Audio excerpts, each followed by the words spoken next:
नमस्ते, तपाईँहरूलाई स्वागत छ साथीहरू मेरो अनिल भल्गेमा। आज म यो मेरो अनिल भल्गे अन्तर्गत प्रश्न गर्ने एउटा कार्यक्रम अन्तर्गत चाहिँ एकजना युवा साथी हुनुहुन्छ यहाँ। म उहाँलाई एक दुईवटा प्रश्न सोध्न चाहन्छु। साथी, तपाईँलाई स्वागत छ मेरो भल्गेमा। हजुर नमस्कार। तपाईँको अलिकति परिचय खुलाइदिनुहोस् न। मेरो चाहिँ गोविन्द लिम्बू हो, इटडी 1 नम्बर वार्ड हलवडा। अनि साथी, मलाई भनिदिनुहोस् त, यो देशमा हामी जस्तो युवाहरूले अहिले काम गर्ने वातावरण अर्थात् गरी खाने वातावरण छ कि छैन, यो बताइदिनुहोस् न। तपाईँको बुझाइ भोगाइ र विचारमा के लाग्छ?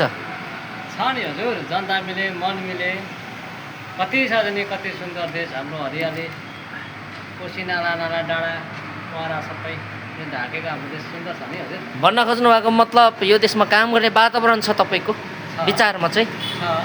के क्षेत्रमा चाहिँ काम गर्ने वातावरण छ जस्तो लाग्छ भन्नुहोस् त। काम गर्ने क्षेत्रहरू पनि धेरै हुन्छ युवाहरूले, होइन? अब विभिन्न क्षेत्रहरू छ। विशेष गरी नेपाल जस्तो एउटा देशमा चाहिँ तपाईँको काम गर्नको लागि युवाहरूको लागि चाहिँ कुन क्षेत्रमा चाहिँ वातावरण होला, यो अलिकति के छ तपाईँको बुझाइमा बताइदिनुहोस् त। यसमा अब युवाहरू मिलेर एकजुट भएर काम गर्नु पऱ्यो, मन मिल्नु पऱ्यो, विकास गर्नु पऱ्यो, श्रम गर्नु पऱ्यो हजुर। ल, म तपाईँलाई अर्को लास्ट प्रश्न सोध्न चाहन्छु।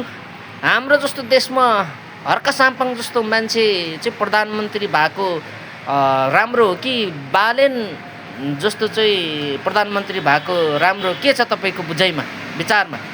राम राम राम। हर्का सामाङ बालेन सामा त हर्का सामाङ त स्वयं फरक छ नि।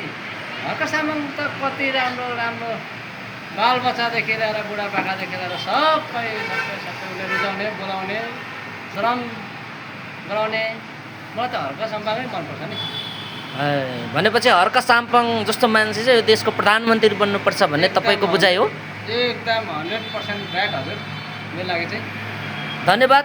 तपाईँलाई दुईवटा प्रश्न गरे, आफ्नो विचार राखिदिनु भयो, त्यसको लागि धन्यवाद छ।